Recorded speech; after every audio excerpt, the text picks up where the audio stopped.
야곱의 가족이 애굽으로 거주지를 옮길 때만 해도 요셉을 포함하여 온 가족이 70명입니다.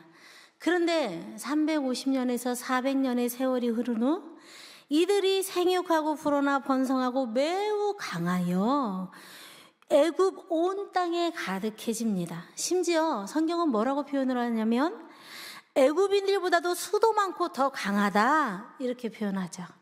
그러니 애굽 왕 바로 왕이 고민에 빠집니다. 행여 전쟁이 일어날 때 이스라엘이 상대국과 힘을 합하여 애굽을 공격하게 되는 일이 있을까 전전긍긍합니다. 그래서 바로가 이스라엘 백성의 수를 줄이기로 작정을 하죠. 그래서 먼저 남자들에게 엄청난 강제 노동을 시킵니다. 그로 인한 출산 저하 정책을 이제 생각을 한 것입니다. 그러나 그렇게 해도 이스라엘의 숫자는 점점점 늘어만 가죠. 그래서 내린 결론은 무엇이냐? 우리가 잘 알고 있는 것처럼 바로가 이제 히브리 부부 사이에서 아기가 태어나면 여자아이는 살려주고 남자아이는 나일 강물에 던져라, 바로 이겁니다. 남자아이는 죽이라는 것이죠. 그럼 여러분 생각을 해보십시오. 부모가 육신의 이 힘듦, 노역은 견딜 수 있습니다. 그런데 이제 막 태어난 내 아이를 빼앗기고 이 아이가 죽는 모습을 보면서 이스라엘 자손들이 정상적인 이 가족, 정상적인 생활을 해 나갈 수 있었겠습니까? 이런 시대적 상황 가운데 모세가 태어납니다. 모세의 출생은 이렇죠. 레위 가문의 남녀 아므람과 요게벳이 결혼을 합니다. 그리고 그녀가 임신하여 아들 낳는데 아무도 모르게 석 달 동안이나 숨겨 기릅니다.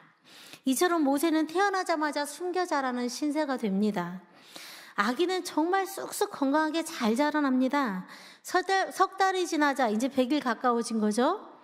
이제는 숨겨 키우는 것이 불가능합니다. 왜냐하면 아이의 울음소리가 너무 우렁차져 버린 것이죠. 그래서 부모가 결단을 합니다. 이 아이를 어떻게 할 것인가? 이 아기를, 우리 아들을 하나님의 뜻에 맡기자.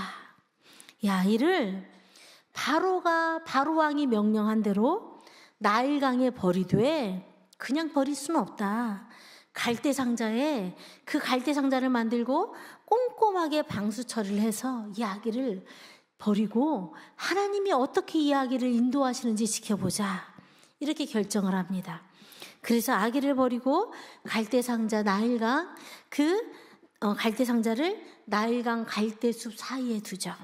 그리고 아이의 누나 미리암이 멀찍이 서서 이 갈대 상자에 들어있는 자기 동생이 어떻게 되는지 지켜봅니다. 그런데 마침 애굽의 왕 바로의 딸, 애굽의 공주입니다. 이 공주가 목욕을 하려고 나일강에 왔다가 그 상자를 발견하죠. 그리고 그 상자를 열어보니 그 안에서, 여러분 100일 된 아이 얼마나 예쁩니까? 정말 예쁘죠. 정말 사랑스럽습니다. 그 사랑스러운 남자아이가 그 안에서 울고 있습니다. 근데 그 아이를 본 순간 그녀의 마음에 이 측은함이 딱 생긴 거죠. 누가 하신 겁니까? 하나님이 하신 것입니다. 그래서 그녀가 이렇게 말합니다. 이 아이는 틀림없이 히브리, 이스라엘 민족의 아이로구나. 그때 그 모습을 보고 있던 아이의 누나가 용기를 내어서 그 공주에게 다가갑니다. 그리고 이렇게 말하죠. 제가 히브리 여인 가운데서 아기에게 젖을 먹일 유모를 데려다 드릴까요? 얼마나 지혜롭습니까? 바로의 애굽의 공주가 이렇게 대답합니다. 그래, 어서 데려오너라. 그래서 그녀가 가서 자신의 어머니, 즉 버려진 아이의 어머니를 데리고 공주에게 갑니다. 이 공주가 이렇게 말하죠. 이 아이를 데리고 가서 나를 대신하여 젖을 먹여 잘 키워주시오. 그러면 내가 싹도 주겠소. 우리는 이것을 이렇게 표현합니다. 모든 것 하나님의 은혜입니다. 자식을 버리며 피눈물을 쏟았을 어머니는 자신의 손으로 버렸던 아기를 다시 집으로 데리고 가서 젖을 먹여 키웁니다. 아마도 모세의 어머니 요게벳은 이 기간을 통해 어린 모세에게 철저한 신앙교육, 정신교육을 시켰을 것입니다. 유일신 하나님에 대한 신앙과 히브리 정신, 민족의 정체성도 교육시켰을 것입니다. 이것이 바로 가정 예배입니다. 어린 아들 모세를 키우며 너는 애굽 사람이 아니다. 너는 이스라엘 백성이다. 내가 장성하여 영향력을 펼칠 수 있는 때가 되면 반드시 우리 백성을 돌보아야 한다. 그렇지 않았겠습니까? 그리고 40년의 세월이 흐릅니다. 이제 모세의 나이 40이 되어서 자신의 민족 이스라엘 백성의 편에서 행동하려는 의지를 갖게 됩니다. 그리고 왕궁 바깥으로 나가죠. 동족에게 간 겁니다. 그런데 동족이 히브리 사람이 이 애굽 사람에게 심하게 매를 맞는 것을 보고 그 안에서 의분이 생겨서 그걸 참지 못하고 이 히브리 사람을 쳐 죽여 모래 속에 가만히 묻어버립니다. 다음날 다시 또 갑니다. 내 백성, 내 민족에게 간 겁니다. 그런데 가서 보니 동족들끼리 서로 싸우고 있습니다. 그래서 모세가 이렇게 말하죠. 당신들은 왜 동족끼리 서로 싸웁니까? 왜 때립니까? 그러자 그 두 사람 중에 한 명이 이렇게 말합니다. 누가 당신을 우리의 지도자와 재판관으로 세웠습니까? 당신이 이집트 사람을 죽이더니 이제 나도 죽일 것입니까? 모세가 살인을 저지른 것, 본인은 아무도 보지 않아서 몰래 숨겼다 생각했는데 이 일이 탄로가 났습니다. 그리고 바로 왕이 이 일에 대해서 알고는 모세를 찾습니다. 죽이려 하는 것이죠. 그래서 모세가 도망을 갑니다. 미디안 땅으로 도망가죠. 그리고 하나님의 섭리하심으로, 결론적으로 말하면 하나님의 섭리하심으로 기적적인 구원을 얻고 어머니의 가르침대로 동족을 구해보려 노력했지만 모든 것이 실패입니다. 동족의 지지는커녕 살인자가 되어서 도망자 신세가 된 것입니다. 그래서 그곳 미디안에서 결혼도 하고 아들도 낳습니다.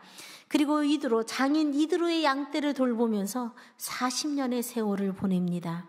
이제 그의 나이 80입니다. 그 세월 동안 애굽에서 노예로 전락해버린 이스라엘 자손들의 삶은 점점 더 피폐해져 갑니다. 출애굽기 2장 23절에서 25절 다 함께 읽도록 하겠습니다. 읽겠습니다. 여러 해 후에 애굽 왕은 죽었고 이스라엘 자손은 고된 노동으로 말미암아 단식하며 부르짖으니 그 고된 노동으로 말미암아 부르짖는 소리가 하나님께 상달된지라. 하나님이 그들의 고통 소리를 들으시고 같이 읽으십시오. 하나님이 그들의 고통 소리를 들으시고 하나님이 아브라함과 이삭과 야곱에게 세운 그의 언약을 기억하사 하나님이 이스라엘 자손을 돌보셨고 하나님이 그들을 기억하셨더라. 아멘. 이제부터 하나님이 본격적으로 일하기 시작하십니다. 어느 날 모세가 여느 날처럼 양떼를 몰고 광야를 지나 시내산 꼭대기에 있는 작은 봉우리 호렙으로 갑니다. 우리 성경은 이 호렙이 속한 이 시내산이 하나님의 산이다 이렇게 말씀합니다.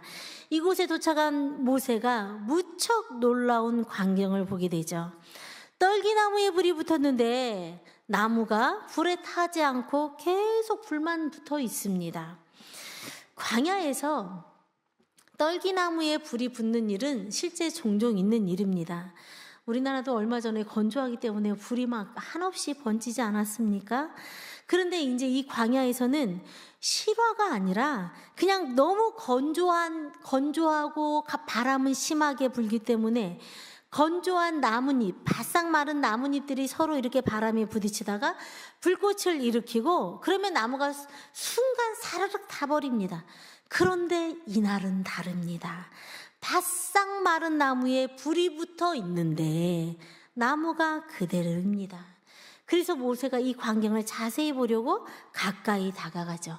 그때 하나님이 떨기나무 가운데서 모세야, 모세야 그를 부르십니다. 모세가 대답합니다. 예, 제가 여기에 있습니다. 그런데 하나님이 말씀하십니다. 이리로 가까이 오지 말아라. 내가 서 있는 곳은 거룩한 땅이니 너는 신을 벗어라. 아멘. 우리는 이 대목에서 한 가지 생각해 봐야 합니다. 왜 모세를 찾아오신 하나님은 그에게 신을 벗으라 명령하셨을까요? 두 가지 의미가 있습니다. 먼저 하나님이 임재하심으로 그 땅이 거룩한 곳이기 때문입니다. 당시 히브리인들에게 신을 벗고 맨발로 걷는 것은 노예들이나 하는 수치스럽고 비참한 일입니다.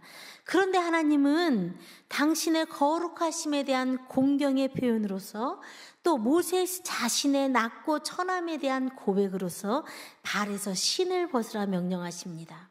두 번째, 히브리인의 사고방식상 신발, 발은 더러움과 죄의 상징입니다.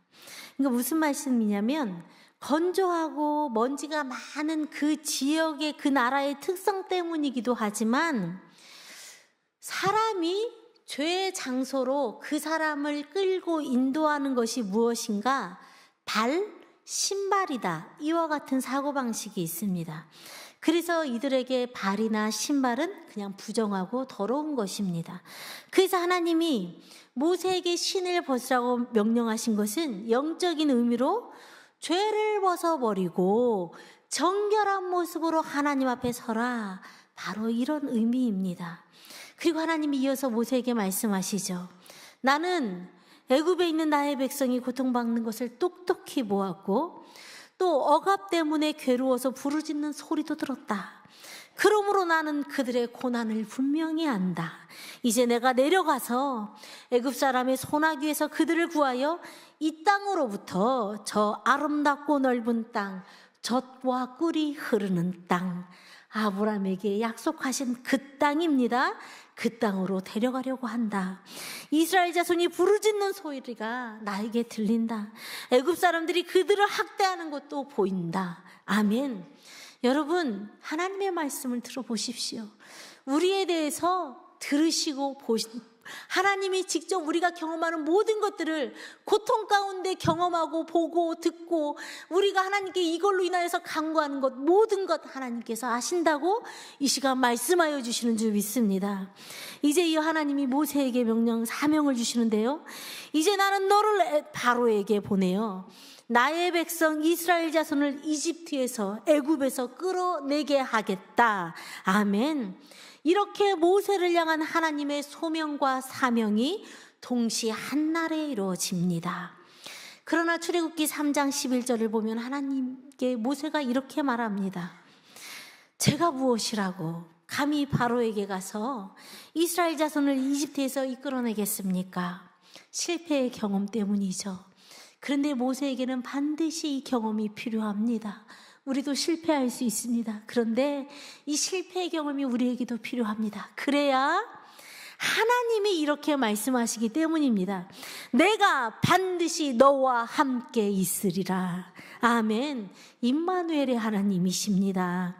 그리고 이어서 하나님이 모세에게 말씀하십니다. 내가 그 백성을 애굽에서 인도하여 낸 후에 너희가 이 신의 산에서 하나님을 섬기리니 이것이 내가 너를 보낸 증거니라. 아멘. 하나님의 이 말씀은 출애굽기 19장 1절 출애굽 후 3개월이 되던 날 성취됩니다. 이렇듯 신실하신 하나님은 약속의 말씀처럼 모세와 함께 하시며 그가 출애굽의 지도자로서 찬란하게 사명 감당할 수 있도록 함께 하시고 선한 길로 인도하십니다. 여기까지가 오늘 본문 말씀이고요. 오늘 본문 말씀 통해 우리에게 주시는 하나님의 말씀이 있습니다.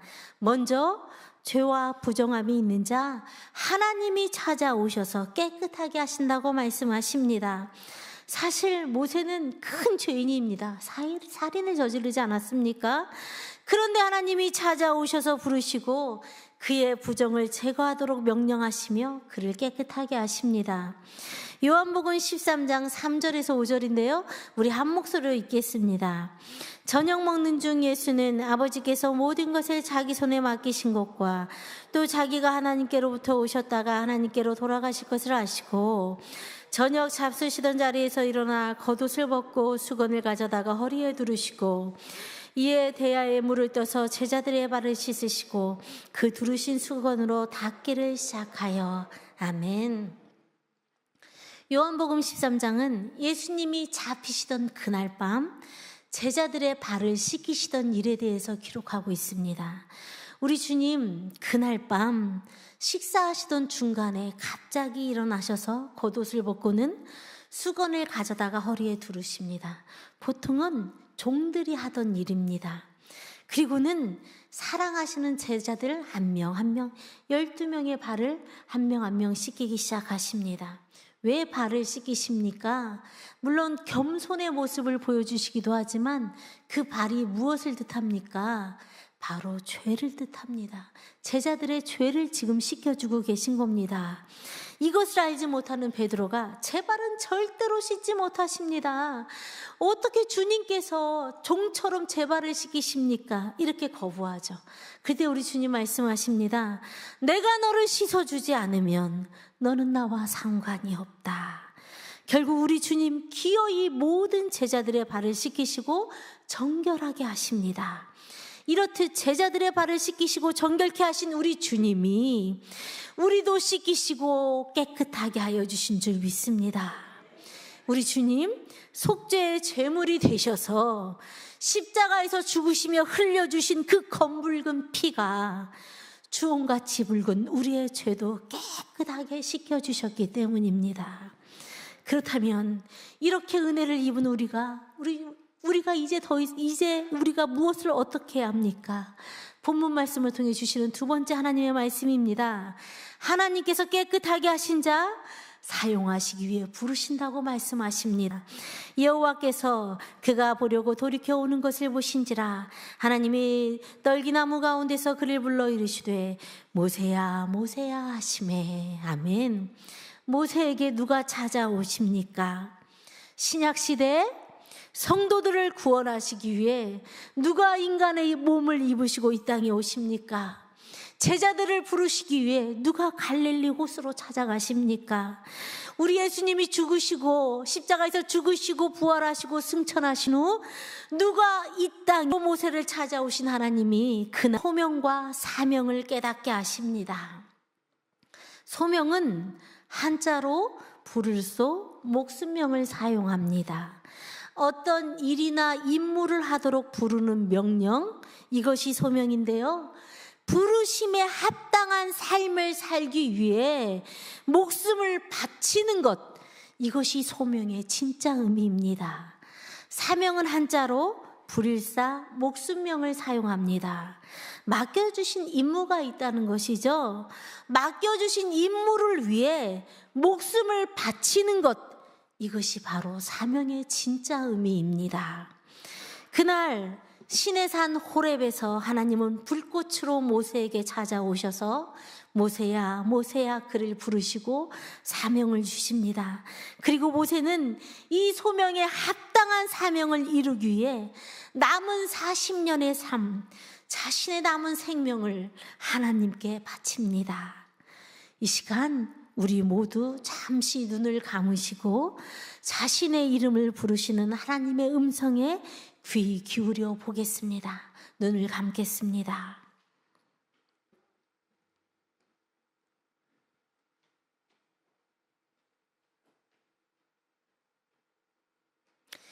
우리 하나님이 이 거룩한 예배의 시간 우리를 찾아오시고 우리를 부르십니다. 왜 찾아오시고 부르십니까? 우리에게 맡기실 임무가 있기 때문입니다. 사실 우리는 이미 부지불식한 주님의 찾아오심과 부르심에 응답하여 지금 이곳에 있고 세상 속 삶의 자리에서 하나님과 하나님의 나라를 위하여 헌신하고 있습니다. 눈을 뜨시겠습니다. 우리가 그동안 해온 일을 맡기신 분이 누구신지 이 시간 명확해졌습니다. 우리 하나님이 예수 그리스도를 통하여 우리에게도 찾아오시고 우리를 부르시고 우리에게 임무를 맡기셨기 때문에 지금 우리가 삶의 자리에서 열심을 내고 있습니다. 이제 우리를 부르신 주님께 우리가 드릴 답변은 명확합니다. 오늘 본문을 통해 주시는 마지막 말씀입니다. 하나님께서 부르시고 일을 맡긴 자 내가 여기 있나이다 나를 사용하여 주옵소서 이렇게 대답하라고 명령하십니다. 출애굽기 3장 4절 하반절입니다. 그가 이르되 내가 여기 있나이다. 아멘. 이사야 6장 8절은 이렇게 기록하고 있습니다. 내가 또 주의 목소리를 들으니 주께서 이르시되 내가 누구를 보내며 누가 우리를 위하여 갈꼬 하시니 그때 내가 이르되 내가 여기 있나이다. 나를 보내소서 하였더니 아멘. 남유다의 10번째 왕 우시아가 죽던 해에 이사야가 성전 안에 높이 들린 보좌에 하나님이 계신 것을 보니 그 옷자락이 성전 안에 가득합니다. 그분 위로는 스랍들이 서 있는데 스랍들이 저마다 6개의 날개를 가지고 둘로는 얼굴을 가리고 둘로는 발을 가리고 있습니다. 부정하기 때문에. 그렇지요. 또 나머지 둘로는 날면서 이렇게 노래합니다. 거룩 거룩하다 만군의 여호와 그 이름이 온 땅에 충만하시도다. 아멘. 우렁차게 부르는 이 노랫소리를 인해서 성전이 터가 막 흔들리고 성전 안은 연기가 가득합니다. 그 모습을 보며 이사야가 부르짖습니다. 재앙이 나에게 닥치겠구나. 이제 나는 죽게 되었구나. 나는 입술이 부정한 사람인데 입술이 부정한 백성 가운데 살고 있으면서 왕이신 만군의 주님을 만나 뵙다니. 그때 스랍들 가운데서 하나가 제단에서 부집개로 집은 타고 있는 숯을 손에 들고 이사야에게 날아와서 그것을 그의 입술에 대며 말합니다. 이것이 너의 입술에 닿았으니 너의 악은 사라지고 너의 죄는 사해졌다. 아멘. 이때 이사야가 주님께서 하시는 말씀을 듣습니다. 내가 누구를 보내며 누가 우리를 위하여 갈꼬. 이때 이사야가 큰 소리로 대답합니다. 내가 여기에 있습니다. 저를 보내주십시오. 모세는 소명받고 사명이 주어진 이후 40년의 세월을 출애굽의 지도자가 되어 헌신하고 120세가 되어 주님의 품에 안깁니다. 하나님은 그의 인생 3분의 1, 40년을 주님의 부르심에 대비하여 사용하십니다. 또한 3분의 1, 40년은 광야에서 하나님의 부르심에 대비하여 훈련을 시키십니다. 마지막 3분의 1, 하나님이 불꽃으로 찾아오셔서 그를 부르시고 정결하게 하시며 사명을 맡기시고 이 마지막 40년 동안 모세를 마음껏 사용하십니다. 다시 말씀드리면 그의 인생 120년 전체가 하나님의 부르심에 대비한 인생이고 쓰임받은 인생입니다. 사랑하는 여러분, 우리 자녀들이 너무 어려서 아직 멀었다고 생각하십니까?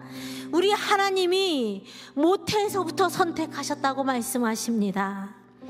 자신의 나이가 많아서 하나님이 부르시고 일을 맡기지 않으실 것이라고 생각하십니까? 하나님은 모세가 여든이 되었을 때 그의 이름을 부르시며 일을 맡기십니다. 하나님께 쓰임받은 성경의 인물들을 떠올려 보십시오. 이 세상을 떠나는 마지막 순간까지 하나님께서 그들을 찬란하게 사용하십니다. 주님의 부르심을 인정하지만 자신에게 능력이 없다고 생각하십니까? 하나님은 모세가 가장 힘들어하던 시기, 나는 무익합니다. 내가 할 수 있는 것이 아무것도 없습니다. 그 시기에 그를 찾아오시고 능력을 더하여 주십니다. 우리 주님 부활 승천하신 후 예수 그리스도의 영이자 능력의 영이신 성령 하나님이 오셔서 우리에게 임마누엘의 은혜를 더하여 주시는 줄 믿습니다. 따라서 우리 모두는 하나님의 부르심 앞에서 핑계거리가 없습니다. 도망할 핑계거리가 없습니다. 하나님께서 이 거룩한 예배의 시간 우리를 찾아오시고 우리를 부르십니다. 그 부르심에 내가 여기 있나이다, 나를 보내소서. 이렇게 응답하는 우리 모두 되길 간절히 소망합니다. 우리의 응답을 들으시고 우리 하나님 얼마나 기뻐하시겠습니까? 이 시간 다 함께 찬양으로 우리 결단하며 기도의 자리로 나아가겠습니다.